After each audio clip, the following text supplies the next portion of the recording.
people glorious and arrogant, valiant and headstrong.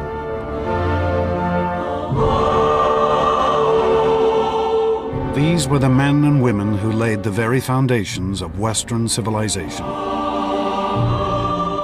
Their monuments still recall perhaps the most extraordinary 2 centuries in history. A time which saw the birth of science and politics, philosophy, literature and drama. Which saw the creation of art and architecture we still strive to equal.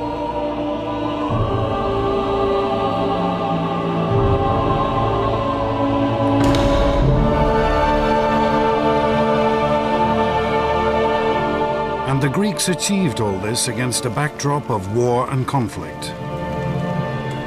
For they would vanquish armies, navies, empires many times their size, and build an empire of their own which stretched across the Mediterranean. For one brief moment, the mighty warships of the Greeks ruled the seas, their prosperity unequaled. These achievements which still shape our world, were made not by figures lost to time, but by men and women whose voices we can still hear, whose lives we can still follow. Men such as Themistocles, one of the world's greatest military generals. Pericles, the politician of vision and genius. And Socrates, the most famous philosopher in history.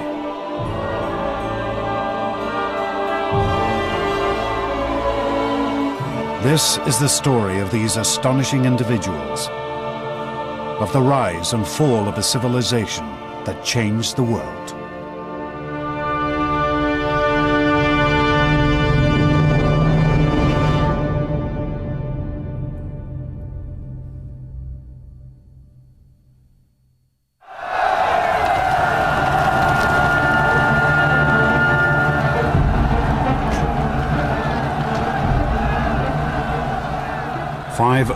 BC, 5 centuries before the birth of Christ. In a town called Athens, a tiny city in mainland Greece, pandemonium ruled the streets. The ordinary people had turned on their rulers, demanding freedom from centuries of oppression.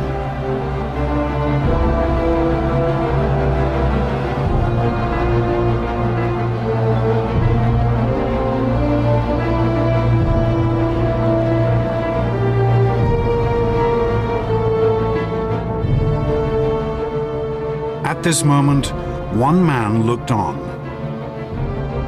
An Athenian nobleman named Cleisthenes.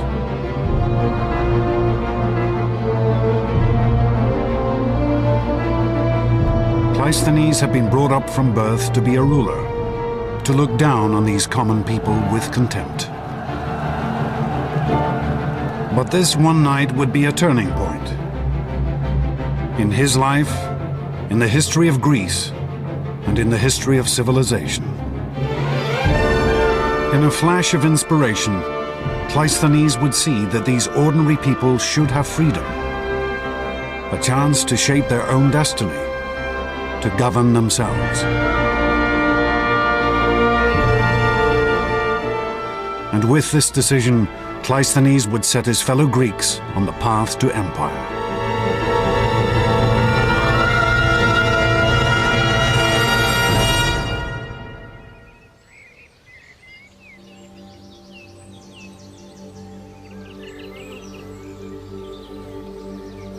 Historians estimate that Cleisthenes was born around 570 BC.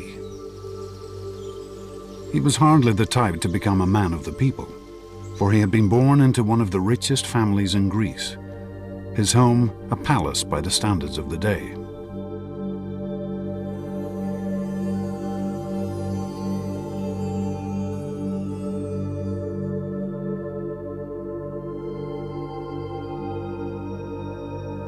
Cleisthenes' family were called the Alcmaeonids.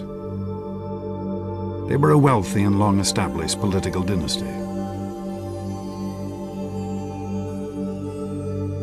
He grew up in a world of great privilege, a world in which men of an elite background would expect to have certain privileges just given to them. The origin of Cleisthenes' family fortune is a tale typical of ancient Greece. A curious story lost half in myth. The first Greek historian, Herodotus, claims that Cleisthenes' grandfather once performed a favor for a great king named Croesus, a king of immeasurable wealth. In return, he was told he could take a gift of gold dust from Croesus' treasury.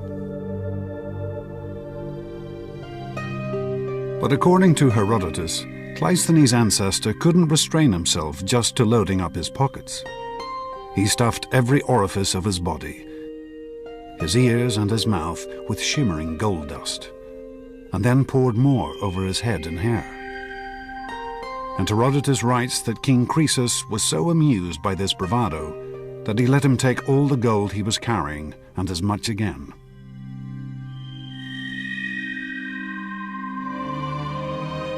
But whatever the source of Cleisthenes' family wealth, there is no doubt that they had used it effectively to gain power.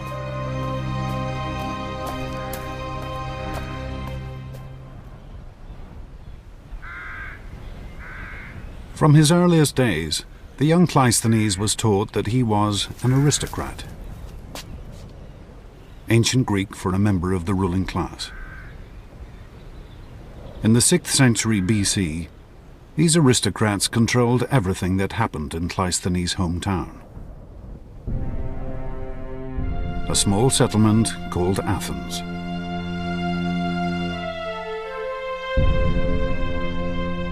Athens lay in the center of a Mediterranean peninsula which Cleisthenes knew as Hellás, and which we now call Greece.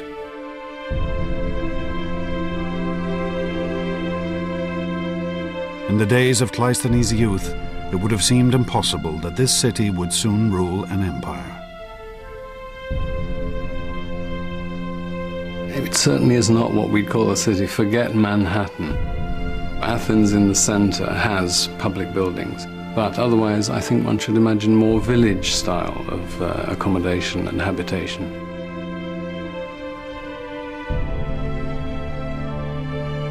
The town was built around the Acropolis, a steep-sided outcrop of bare rock, a stronghold from which the Athenians could fend off the attacks of their neighbors.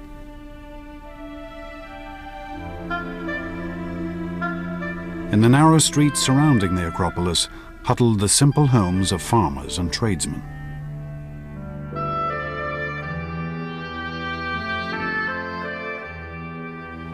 Most of the houses, perhaps mud brick. There was no sewage, there was no waste collection. We would find it very much like wandering through a third world village. You would certainly be able to smell Athens as you approached it. For men, life was passed working in the fields or in basic crafts. Women spent their days cloistered in the home, cooking, spinning, weaving. For these Athenians, reading and writing was a rare skill.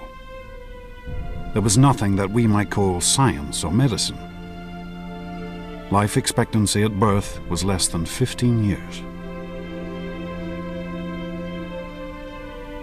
I think the idea that ancient Greek life was nasty, brutish, and short would be entirely accurate. Certainly, life was extremely tough.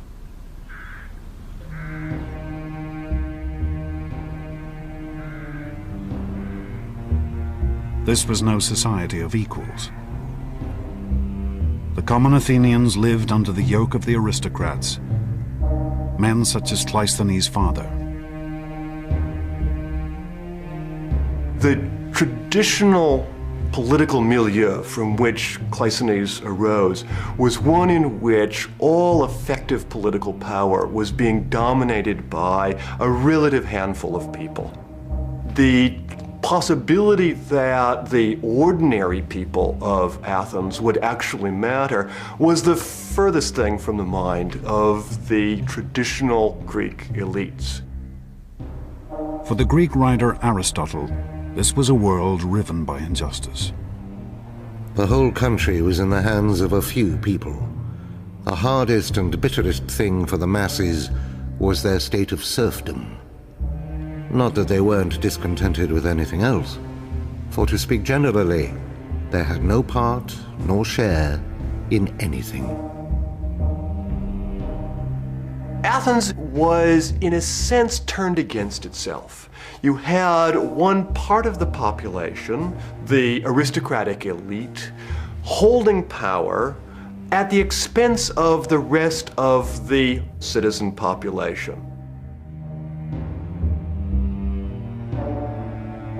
Dominated by aristocrats interested only in preserving their own power, Athens hardly seemed a state on the verge of building a great empire. But then Greece also seemed an unlikely land to give rise to greatness. If you look at the physical world of Greece, it's not the kind of place that you'd immediately expect to produce a great civilization. Simply too many mountains. Greece does not have the obvious kind of physical unity that typically seems to be associated with the really great imperial civilizations of the ancient world. The great civilizations of Cleisthenes' day had grown up around rivers and the fertile plains stretching from their banks. To the south of Greece lay Egypt, where the regular flooding of the Nile sustained a civilization already 2,000 years old. And to the east lay the Persians,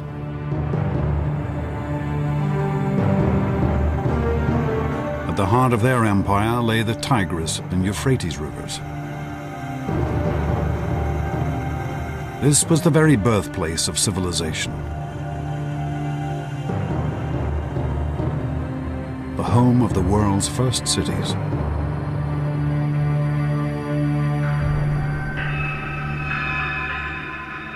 But mainland Greece had no great open plains. This was a landscape riven by mountain ranges.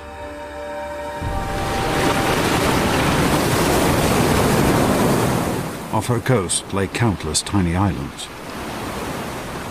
It seemed impossible for a single ruler to dominate this fragmented world.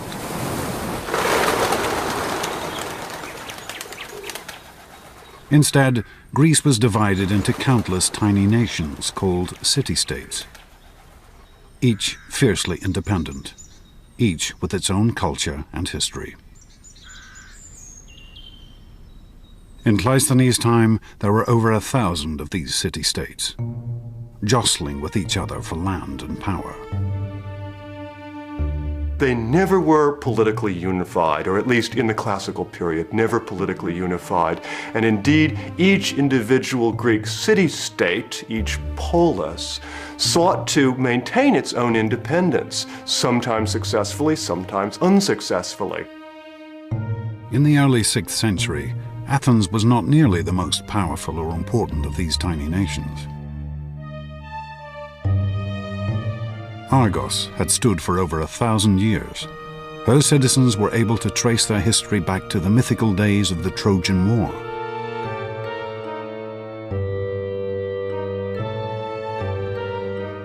The Corinthians dominated Greek trade. Their ships plied the Mediterranean, ferrying goods back and forth from Egypt, Assyria, and Italy.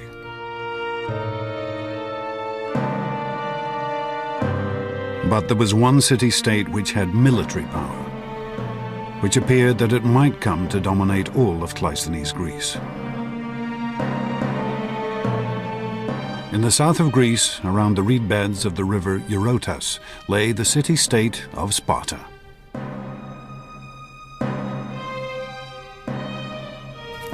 The Spartans were brought up from birth to be soldiers, raised in the field, separated from their families, their lives structured around discipline and war.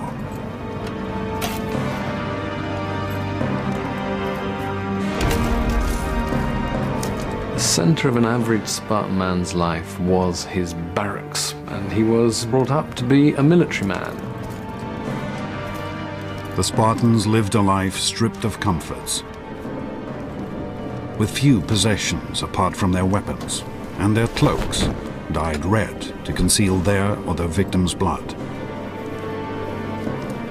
Spartans were brought up to put up with anything, and all sorts of stories, the best being of a visiting Sybarite, visiting Sparta, eating the local food and saying now he understood why the Spartans were so willing to die, because death was as nothing to eating their food.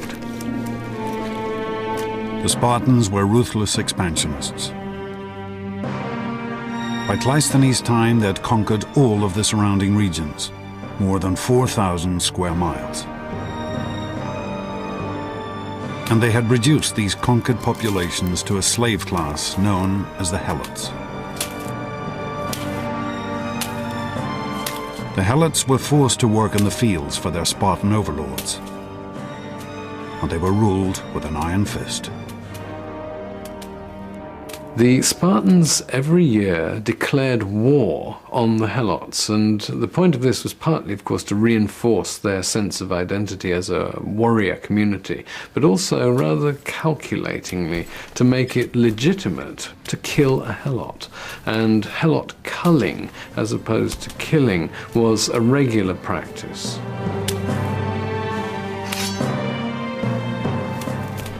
If there was any part of Cleisthenes' Greece that looked like it might build an empire, it was Sparta. For the rest of the Greeks, they were a threat, always on the horizon.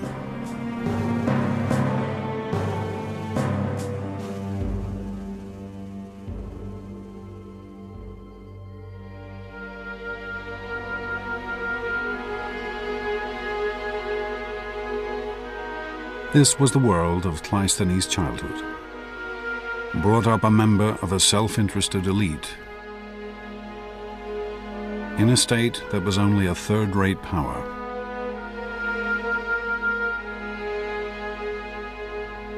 It was an unlikely beginning for the man who would set Greece on the path to empire.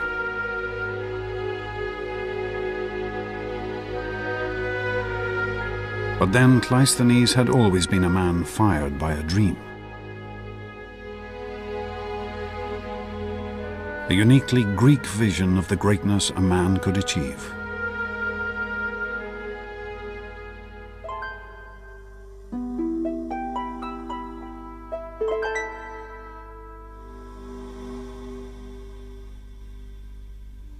If there was one thing that inspired Cleisthenes and his fellow Greeks, it was their stories, ancient tales and myths.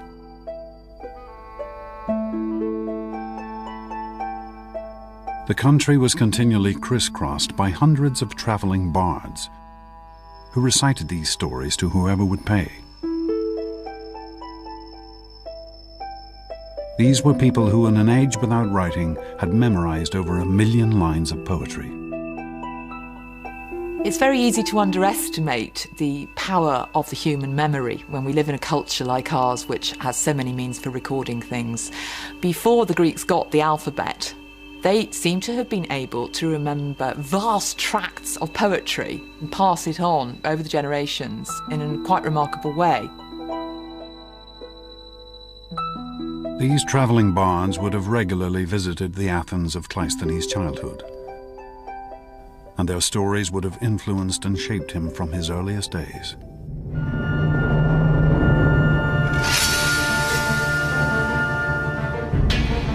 The two most famous tales these singers told are still preserved: the Iliad and the Odyssey, composed by the legendary poet Homer. These works tell of mighty battles and epic struggles, and and at their heart lie the heroes. Mythical figures whose strength had won them power and glory. Heroes, almost by definition, were doers of great deeds. The more heads you knocked and the more young women that you deflowered, the greater your heroic status. Images of heroes are found all over Greek art. These warlike figures, valiant, beautiful, determined to seize victory at all costs, were the Greek ideal. The heroic ideal was absolutely central for the whole world of Greek culture. Heroes were terrific achievers, and one might hope to achieve heroic status by modeling oneself on the deeds of, for example, Achilles. Achilles was the archetypal Greek hero. As a child, he had been offered the choice between a long, ordinary life or a brief burst of glory in the battlefield. Achilles' choice had been an early death and eternal fame.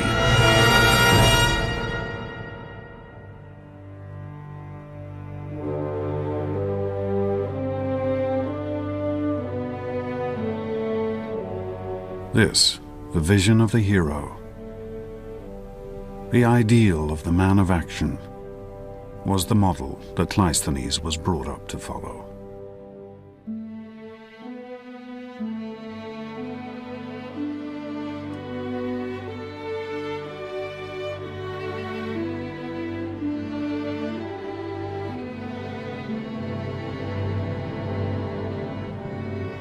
To pursue a life of greatness and glory, won through strength and valor.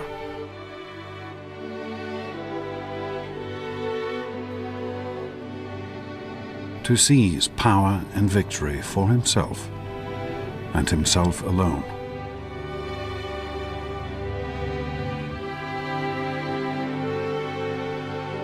To become a real-life hero.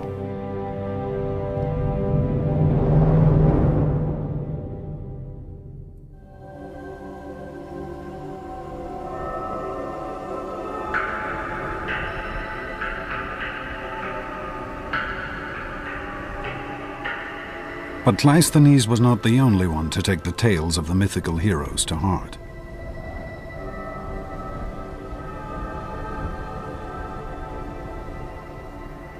There's a big change in the middle of the 6th century when one man seizes control of the government as what the Greeks called a tyrant. The story of how this tyrant or sole ruler came to power has been preserved by the historian Herodotus. One day, a man of dignified and noble bearing rode into the city of Athens. Beside him stood a tall and beautiful woman. A woman he claimed was the patron goddess of Athens, Athena. This dashing figure demanded that he be given the rule of Athens, for like one of Homer's heroes, he had the protection of a goddess.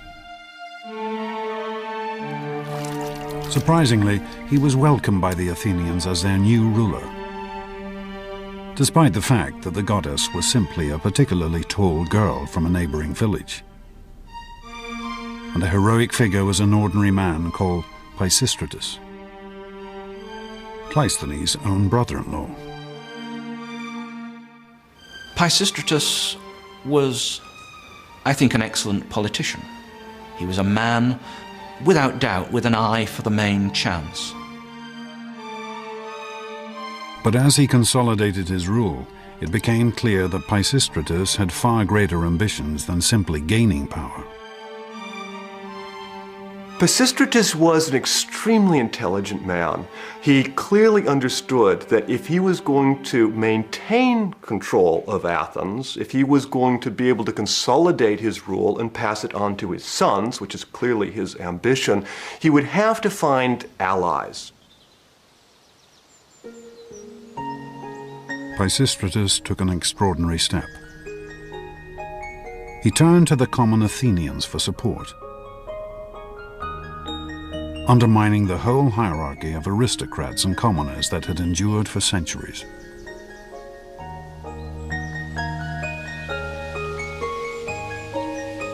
Pisistratus reduced taxes and introduced free loans to allow the people to build up their farms.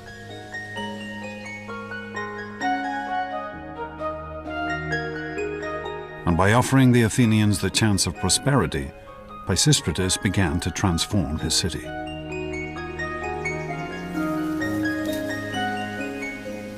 With the rise of Pisistratus, we start to see the success of agrarianism accelerated at Athens.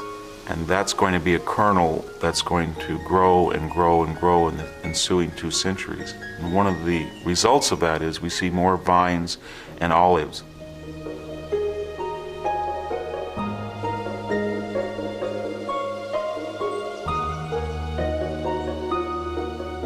Olive trees manifest themselves in every aspect of Greek culture. Economically, they allow people to have cooking oil, they allow people to eat olives, they allow people to use lubricants, soap, fuel, so it's a very valuable economic commodity. The land around Athens produced excellent olives, the best in the Greek world. And as production soared, the Athenians found a ready market for this oil.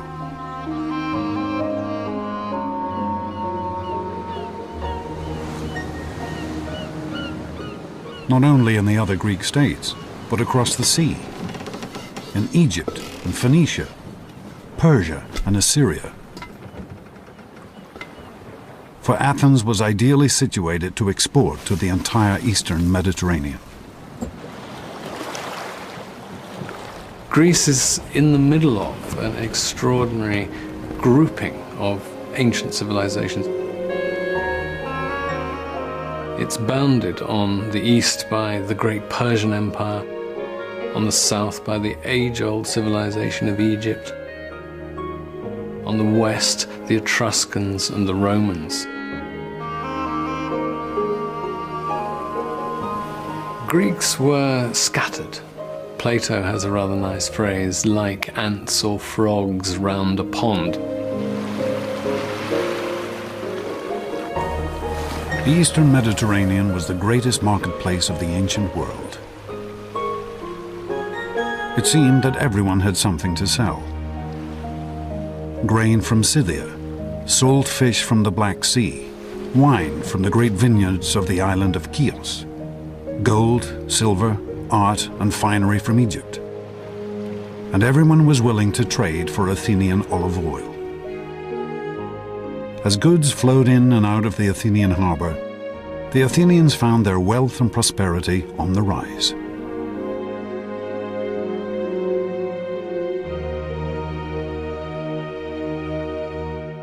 But the most astonishing consequence of Athens' sudden expansion was to be found in the darkest streets of the city. Athens' first great artistic legacy, the vase.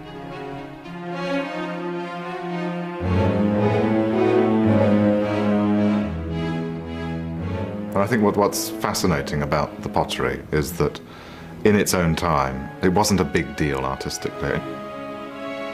What was inside the pots was almost invariably worth more than the pot itself. Here in the area known as the Keramikos, ancient Athens' red light district, could also be found the potters' workshops. These common artisans were amongst the lowest of the low in Athenian society. If you were a potter in Athenian society, I won't say you were the scum of the earth, but you certainly had no especial respect. It was hard, incessant work, unenvied by the citizen population. Pottery had been a staple across the ancient world for hundreds of years, used in the kitchen at home and for transporting oils and food.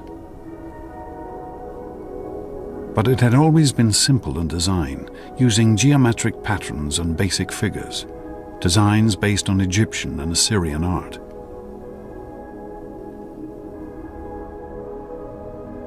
But Athenian potters, as they decorated their work, began to develop a whole new style of painting.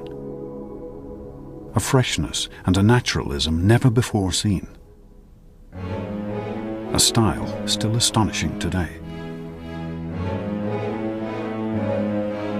It's now become almost commonplace for a Greek vase on the modern antiquities market to fetch millions of dollars or pounds. And if the makers of those vases had any idea of what we were shelling out for them, their graves would spin with either resentment or just absolute hilarity. These Athenian potters seem to have been motivated not by the idea of producing great art for eternity, but of outdoing each other. On one particularly fine vase, we find the proud comment, "Euthymides, son of Polias, drew this." And then underneath, "And I'll bet Euphronius couldn't have managed it."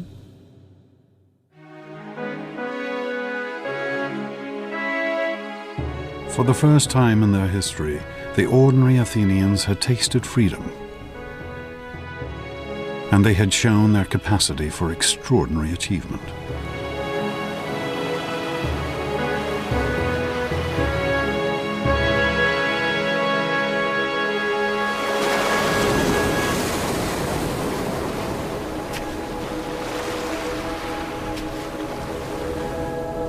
Cleisthenes grew to manhood under Pisistratus' rule.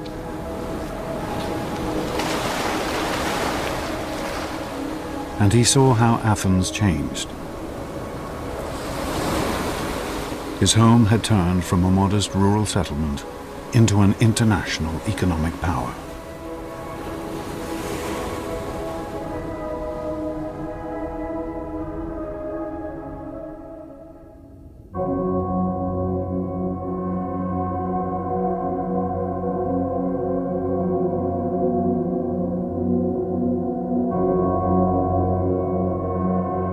But Pisistratus' rule of benevolent tyranny was not to last forever.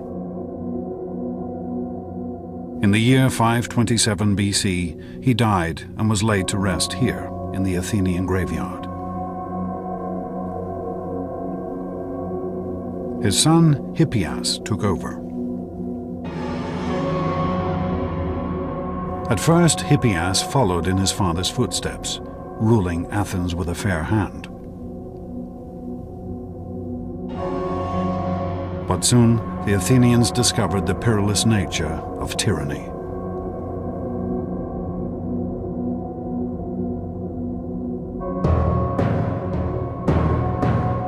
Historians tell us that in the year 514 BC, Hippias' brother was murdered.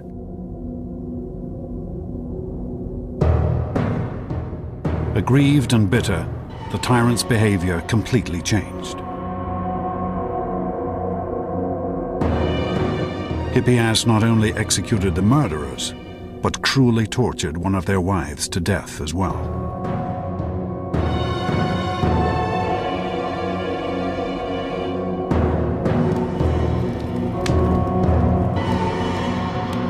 Aristotle described the ruler's slide towards madness. After this, the tyranny became much harsher, for Hippias ordered numerous executions and sentences of exile in revenge for his brother. And he became embittered and suspicious of everybody. The freedoms that the common Athenians had gained under Pisistratus were now stripped away. There was now a real tyranny in the modern sense in Athens. Pisistratus had come into power for a cause. His son now had no cause other than self-preservation.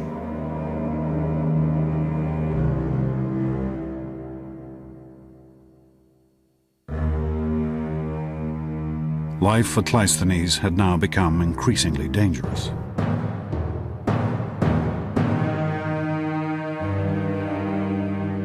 For the paranoid dictator knew that it was from here, from the aristocrats, that the greatest threat to his power could come. And Hippias' fears would be proved right. With the hardening of the attitude of the tyranny, the time now seemed to be ripe.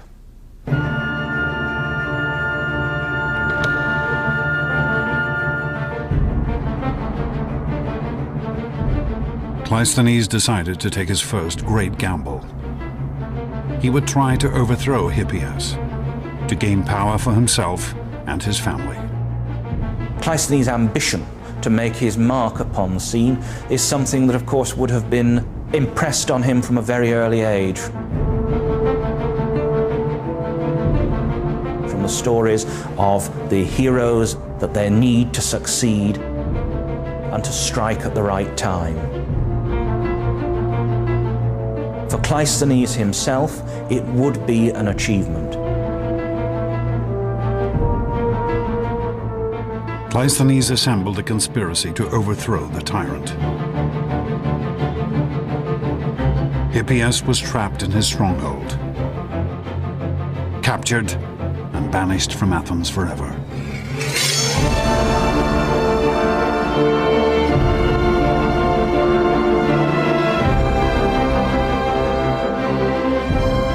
The year was 510 BC, and Cleisthenes was now one of the most powerful figures in Athens. He had lived up to the heroic myths he'd been brought up to follow since childhood.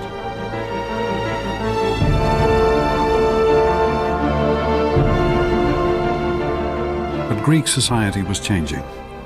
The heroic urge that drove Cleisthenes was no longer reserved for the elite. It was now permeating every level of Greek society.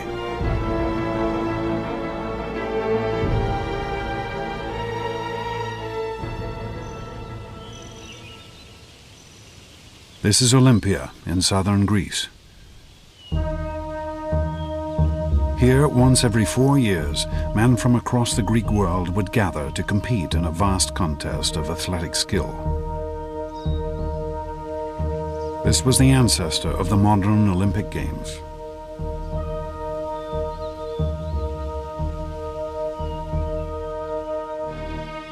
For the ancient travel writer Pausanias, the Olympics were the highlight of any visit to Greece.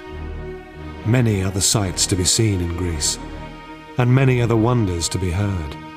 But on nothing does heaven bestow more care than the Olympic Games. The Olympic Games were founded in 776 BC, 2 centuries before Cleisthenes had even been born. Then they had been an exclusive competition for the wealthiest of the Greeks. But by Cleisthenes' time, the Games had evolved to allow anyone to take part. A nobleman could now race against a potter, a king against a fishmonger. The Olympic Games were a chance for any Greeks to display the sort of heroic qualities that the heroes of Homer had displayed. The competitions had their roots in the skills required on the ancient battlefield. Chariot racing, running, wrestling, boxing. But here there was no real prize, just a wreath of olives and fame throughout Greece.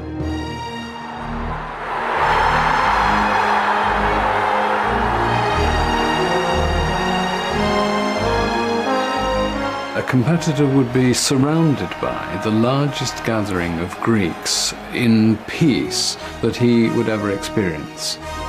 Perhaps as many as 40,000 Greeks would gather for the Olympic Games.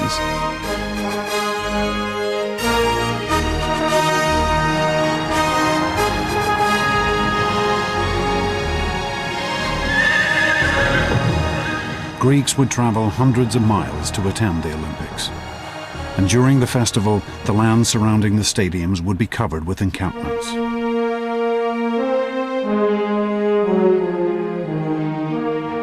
But the games were very much a male experience. Women were prohibited from entering the competitions, or even the stadium.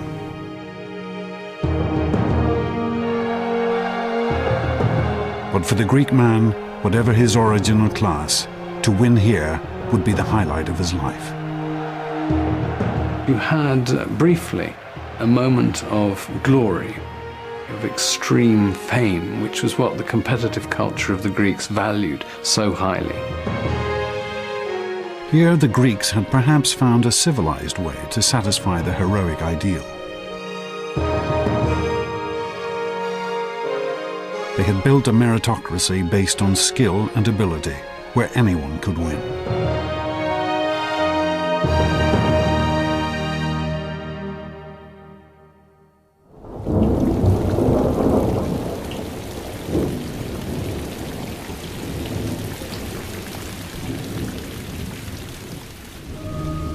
But a world where everyone could seize victory could only make Athens even more unstable.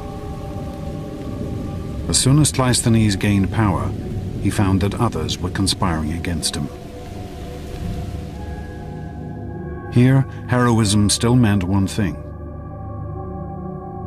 seize power whenever and however you can. The only rule is that you get what you can and that you fight. You have to go in there and show that you can win.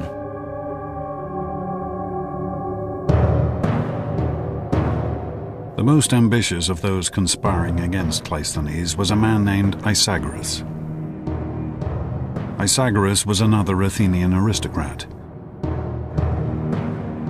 He too had been brought up to believe that power was his right. But Isagoras also knew that he could not gain power on his own.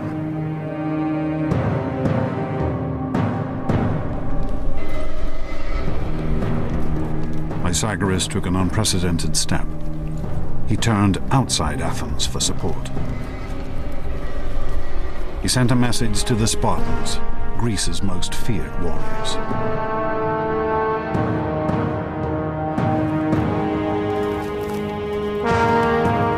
Isagoras was an old friend of the Spartans.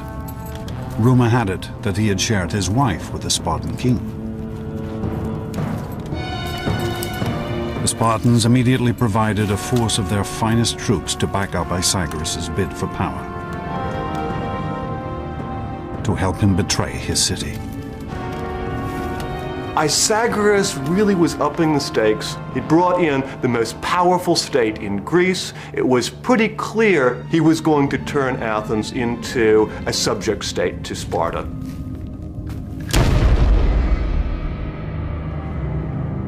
With his Spartan force, Isagoras staged a coup, seizing control of Athens.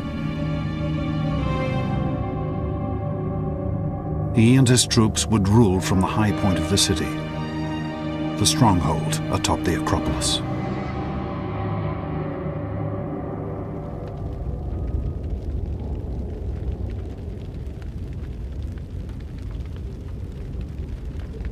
The first targets of the new tyrant were the other aristocrats. Cleisthenes most of all.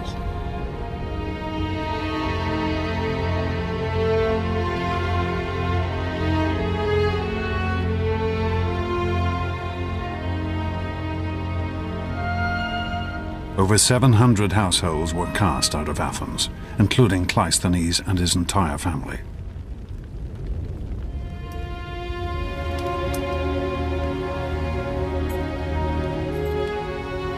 Cleisthenes would leave his city living once again under the hand of a despotic dictator.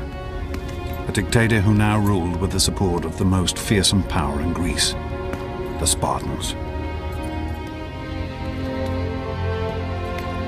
For Cleisthenes, all his childhood lessons seemed betrayed.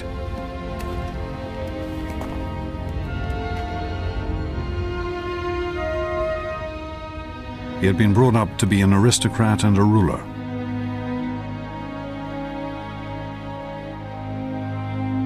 To emulate the mythical heroes. But all this had led to was conflict and feuding, death and exile, power struggles amongst an aristocratic elite.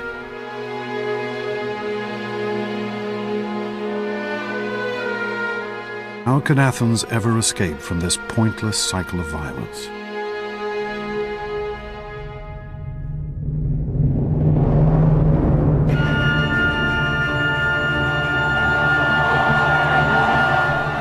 But even as Cleisthenes agonized in exile, Athens was rocked by an extraordinary event.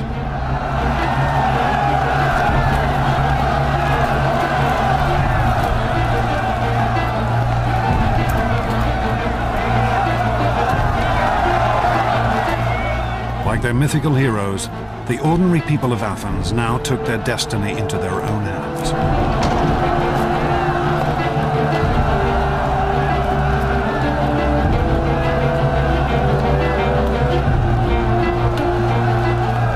They rose up in revolution.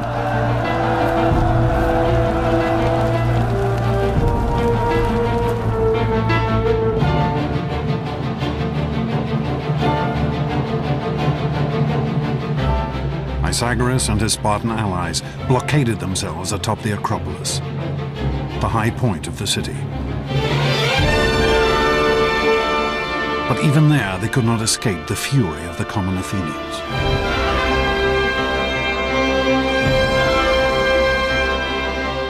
For 2 days and nights, Pythagoras held out against this extraordinary uprising. Until finally, on the morning of the third day, he was forced to surrender.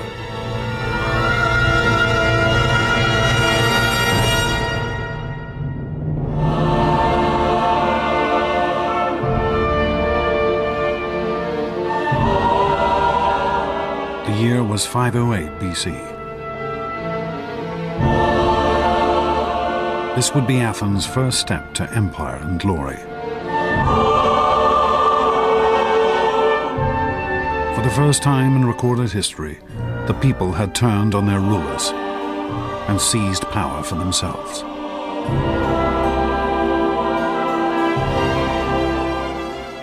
Athens at this point is in control of the mob, the ordinary people who had risen up without organized leadership, and then the question is, what happens now? At this new dawn, the Athenian people now turned to one man. A figure whose life, whose experiences and disappointments had given him a unique vision.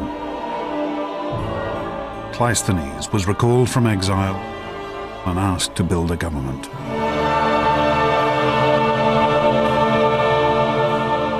When Cleisthenes returned to Athens after the expulsion of the Spartans, he faced a really remarkable challenge.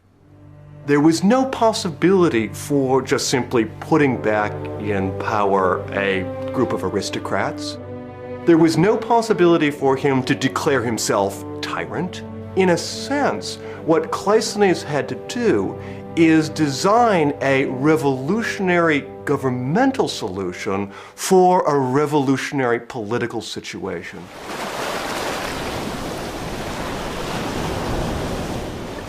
For Cleisthenes, the problem was how to give his fellow Athenians the say in their future that he knew they must now have.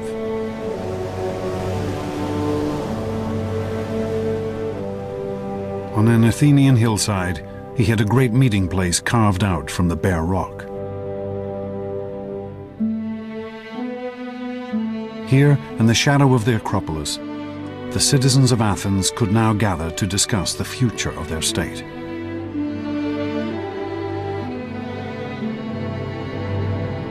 On these very steps, rich and poor alike could stand and address their fellow citizens.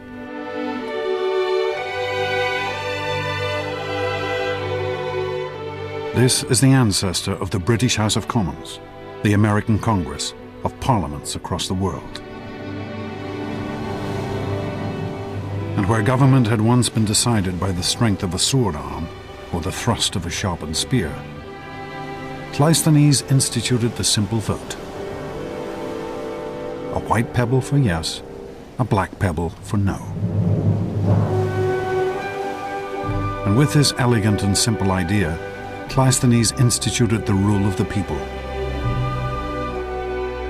A system of government which we now know as democracy.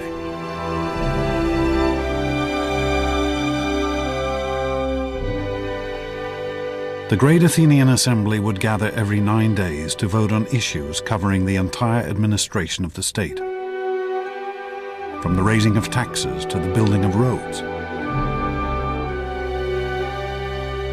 from the price of figs to the declaration of war.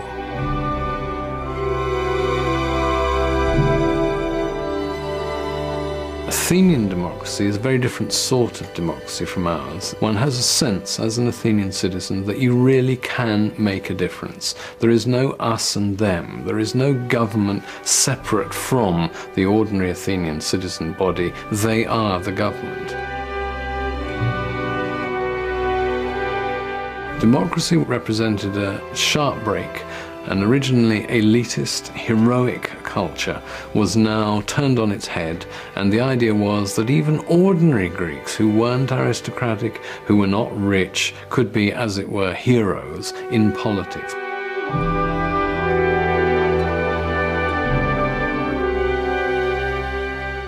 It was a system of government that would transform this tiny state, and would set off one of the greatest flowerings of civilization the world had ever seen.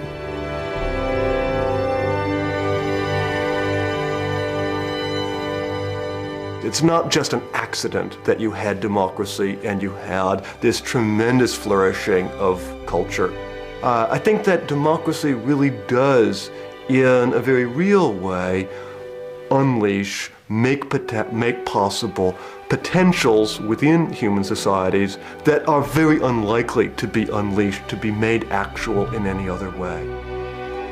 The Athenians would take what had been the greatest achievements of the ancient world and transform them. They would take the monumental pyramids and temples of the Egyptian pharaohs and with them build an architecture of grace and splendor. They would take the myths and tales of the traveling bards and transform them into theater, entertainment for a whole city. And the great stone sculptures of Assyria and Egypt would be remade with an intimacy and emotion that still touches us today.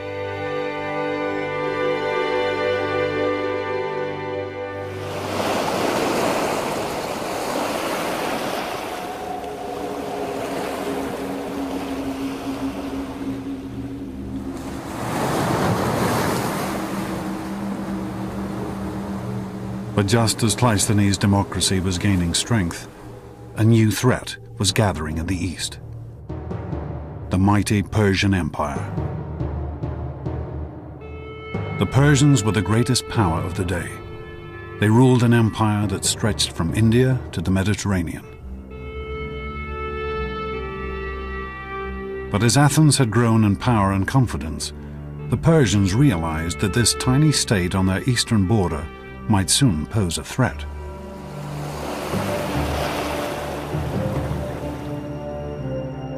They mobilized a force of 30,000 men to invade Greece immediately.